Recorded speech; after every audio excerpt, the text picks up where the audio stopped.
Hi ಎಲ್ರಿಗೂ ನಮಸ್ಕಾರ. ಹೇಗಿದ್ದೀರಾ? ನಾನು ಮಮತಾ. ನೀವು ನೋಡ್ತಾ ಇದ್ದೀರಾ ಮಮತಾ ಶ್ರೀಯಾನ್ ಯೂಟ್ಯೂಬ್ ಚಾನಲ್.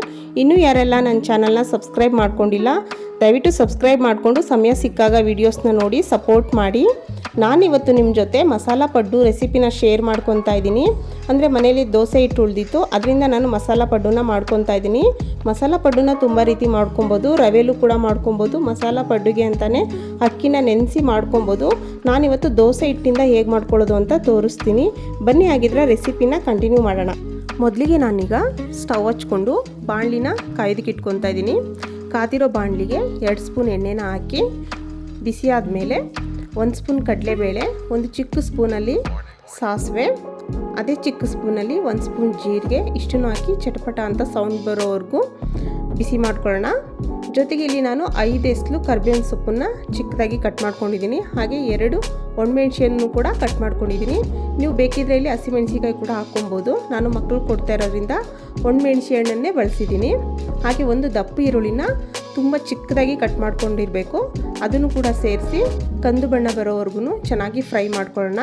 ಅದಷ್ಟು ಫ್ರೈ ಆದಮೇಲೆ ನಾನಿಲ್ಲಿ 1 ಕ್ಯಾರೆಟನ್ನು ತೊಳೆದು ತುರಿದಿಟ್ಕೊಂಡಿದ್ದೀನಿ, 1 ಬೌಲ್ ಆಗೋಷ್ಟು ಅದನ್ನು ಸೇರಿಸ್ಕೊತಾ ಇದ್ದೀನಿ. ಅದ್ರ ಜೊತೆಗೆ 1 ಬೌಲು ಸಬ್ಬಸಿಗೆ ಸೊಪ್ಪನ್ನು ಕೂಡ ಕ್ಲೀನಾಗಿ ತೊಳೆದು ಸಣ್ಣದಾಗಿ ಕಟ್ ಮಾಡ್ಕೊಂಡಿದ್ದೀನಿ. ಅದನ್ನು ಸೇರಿಸ್ಕೊಂಡು ನೀಟಾಗಿ ಹಸಿ ವಾಸನೆ ಹೋಗೋವರೆಗೂ ಸ್ವಲ್ಪ ಸಾಲ್ಟನ್ನು ಸೇರಿಸಿ ಬೇಯಿಸ್ಕೊಬೇಕು. ಇದಕ್ಕೆ ನಾನು ಯಾವುದೇ ರೀತಿ ಖಾರ ಅಥವಾ ಮಸಾಲೆ ಪುಡಿನ ಹಾಕೋದಿಲ್ಲ. ಒಣಮೆಣ್ಸಿ ಹಣ್ಣು ಹಾಕಿದ್ದೀವಲ್ವಾ, ಅದೇ ಸಾಕಾಗುತ್ತೆ. ಸಬ್ಬಸಿಗೆ ಸೊಪ್ಪಲ್ಲಿ ಕೂಡ ಸ್ವಲ್ಪ ರುಚಿ ಇರೋದ್ರಿಂದ ರುಚಿನ ನೋಡ್ಕೊಂಡು ಹಾಕೋಬೇಕು. ಇದಿಷ್ಟನ್ನು ಮಸಾಲೆನ ಚೆನ್ನಾಗಿ ಹಸಿ ವಾಸನೆ ಹೋಗೋವರೆಗೂ ಬೇಯಿಸ್ಕೊಳ್ಳೋಣ.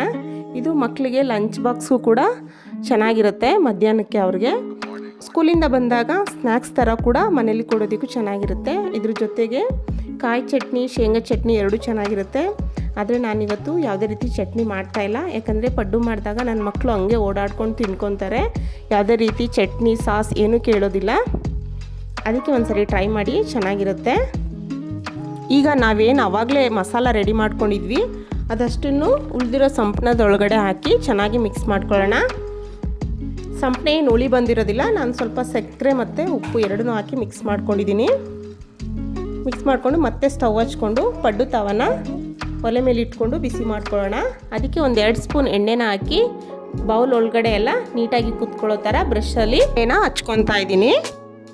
ಇವಾಗ ಮೊದಲೇ ಮಾಡಿಟ್ಕೊಂಡಿರೋ ಮಸಾಲ ಸಂಪಣನ ಬೌಲ್ ಒಳಗಡೆ ಎಲ್ಲದಕ್ಕೂ ನೀಟಾಗಿ ತುಂಬಿಸ್ಕೊಳ್ಳೋಣ.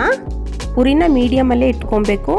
ತುಂಬ ಕಾಯ್ದಕ್ಕೆ ಇಟ್ಬಿಟ್ರೆ ಬೇಗ ಪಡ್ಡು ಎಲ್ಲ ಸೀದೋಗ್ಬಿಡುತ್ತೆ, ಒಳಗಡೆ ಬೆಂದಿರೋದಿಲ್ಲ, ತಿನ್ನೋಕ್ಕೂ ಅಷ್ಟು ಚೆನ್ನಾಗಿರೋದಿಲ್ಲ, ಮಕ್ಳಿಗೂ ಹೊಟ್ಟೆ ಕೆಟ್ಬಿಡುತ್ತೆ. ಇವಾಗ ಮುಚ್ಚಳನ ಮುಚ್ಚಿ ಒಂದು 5 ನಿಮಿಷ ಬೇಯಿಸ್ಕೊಳ್ಳೋಣ. ಮತ್ತೆ ಇನ್ನೊಂದು ಕಡೆ ತಿರುಗಿಸಿ ಪಡ್ಡುಗಳನ್ನೆಲ್ಲ ಬೇಯಿಸ್ಕೊಬೇಕು. ತವಾಗೆ ಅಂಟ್ಕೊಳ್ದೇ ಇರೋ ಥರ ನೀಟಾಗಿ ಬೇಯಿಸ್ಕೊಬೇಕು. ಇಷ್ಟು ಮಾಡಿ ಮತ್ತೆ ಮುಚ್ಚಳ ಮುಚ್ಚಿ 5 ನಿಮಿಷ ಬೇಯಿಸ್ಕೊಂಬಿಟ್ರೆ ಮಸಾಲ ಪಡ್ಡು ರೆಡಿಯಾಗಿಬಿಡುತ್ತೆ. ಮಕ್ಕಳಲ್ದೇ ದೊಡ್ಡವ್ರಿಗೂ ಕೂಡ ತುಂಬ ಇಷ್ಟ ಆಗುತ್ತೆ, ತುಂಬ ರುಚಿಯಾಗಿರುತ್ತೆ. ನೀವು ಒಂದು ಸಲ ಈ ಥರ ಉಳಿದಿರೋ ದೋಸೆ ಹಿಟ್ಟಲ್ಲಿ ಮಸಾಲ ಪಡ್ಡುನ ಟ್ರೈ ಮಾಡಿ, ಚೆನ್ನಾಗಿರುತ್ತೆ. ಈಗ ಮಸಾಲ ಪಡ್ಡು ರೆಡಿ ಆಯಿತು. ಈ ರೆಸಿಪಿ ನಿಮಗೆ ಇಷ್ಟ ಆದರೆ ನನ್ನ ಚಾನಲ್ನ ಸಬ್ಸ್ಕ್ರೈಬ್ ಮಾಡಿಕೊಂಡು ಸಪೋರ್ಟ್ ಮಾಡಿ, ಲೈಕ್ ಮಾಡಿ, ಹಾಗೆ ಕಮೆಂಟ್ ಮಾಡಿ ರೆಸಿಪಿ ಹೇಗಿತ್ತು ಅಂತ ತಿಳಿಸಿ. ಇಷ್ಟೊತ್ತವರೆಗೂ ಈ ವಿಡಿಯೋ ನೋಡಿದ್ದಕ್ಕೆ ಥ್ಯಾಂಕ್ ಯು.